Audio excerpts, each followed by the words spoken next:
So in the last video, we learned a little bit about where the New Zealand accent comes from. If you didn't see the last video and want to learn more about the history of the New Zealand accent, check it out over here. In this video, we'll take a look at what the New Zealand accent sounds like today, and maybe even think about what the accent might sound like in the future. One of the first things people often notice about the New Zealand accent is its vowels, or some people have commented, its lack of vowels. While a lot of Kiwis make fun of Australians for overdoing their vowels so that they end up saying things like fish and chips, Australians and other English speakers like to point out that we like to completely swallow the vowels altogether in the same phrase, so we end up saying the famously New Zealand English phrase of fish and chops. The complete destruction of the letter I and its vowels in New Zealand English is probably one of the most iconic features of our accent. But our war on other English vowels and diphthongs is also well known and documented. It's not that we completely hate the letter I, it's just that we feel like it should be moved to other words. A great example of this is in words with the letter E. So in a slightly broader New Zealand accent, you'd say the words like pen, bed, or the number 7. Many foreigners are often completely confused by New Zealanders asking them seemingly simple questions like, do you have a pen? And are left asking themselves, why would I be carrying a pin? It's potentially confusing, but not exactly a life or death matter. You just don't know. You hear a lot of terrible things happening. He may be dead. He maybe did what? He may be dead. Yeah, I know, but what did he maybe do? He may be dead. Yeah, maybe he did, maybe he didn't. What did he maybe do? No, he may be dead. Are you guys fucking with me? Another feature of New Zealand English that you might recognize is in the I sound that you can hear in words like hi, pie, and sky. New Zealanders with a broader accent pronounce this sound in a way that sort of rhymes with toy, but not exactly the same.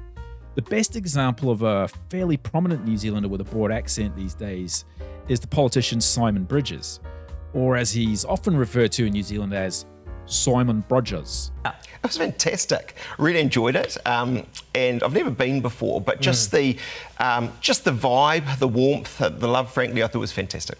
One other hallmark of broad New Zealand accents that Simon doesn't really demonstrate much of is high-rising terminal, or HRT for short. It's that habit of saying everything like it's a question, and it can get really confusing for some people because they think you're asking them for something.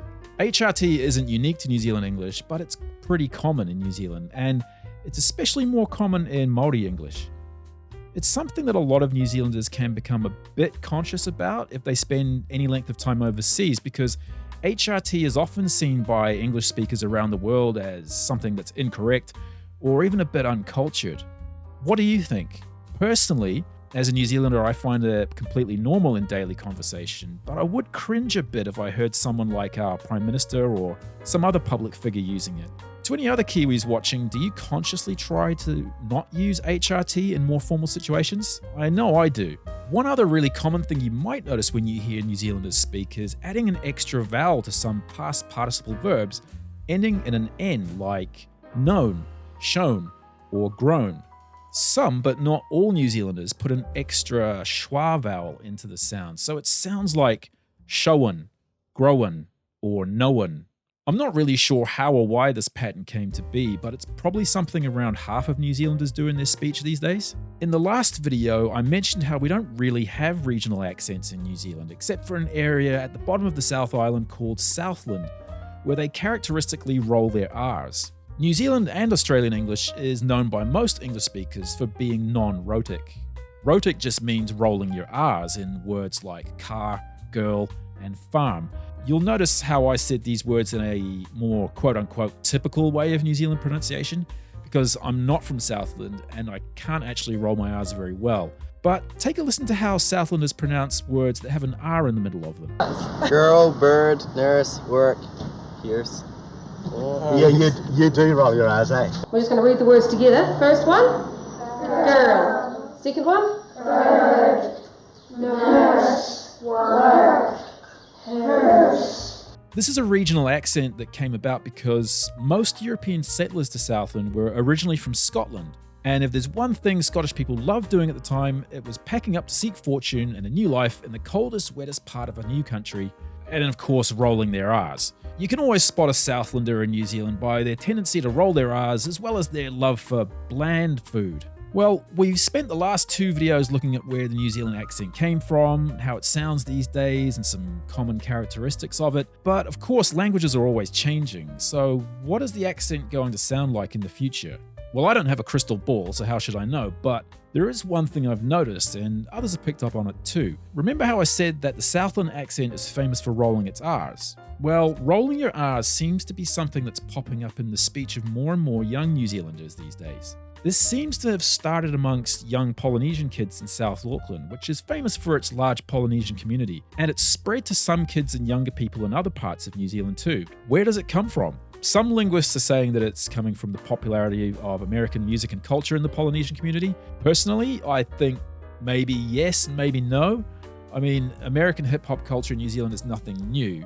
I was a teen in the 90s in New Zealand, which was when American hip-hop and rap exploded amongst teens in the country, and I never really noticed anyone my age trying to change their speech to sound something more typically American. Is this the future of the New Zealand accent? It could be, but I don't know at this stage because I hear it in some but not all young people. I mean, it could be just a teenage fad that eventually dies out. Who knows? I tried hard to find some examples of this new type of speech, but it's really hard to find some. If I do find some examples, I'll add them to another video in the future. So there's a quick look at some of the more common features of the New Zealand accent. Obviously, there's a lot more features that make up the New Zealand accent, and if you think there are some really important things that I've missed here, let me know about them in the comments. Also for the comments, whether you're a New Zealander or not, what do you think of the New Zealand accent? Are you a fan of it or not? Could be a topic for another video. Anyway, thanks for watching.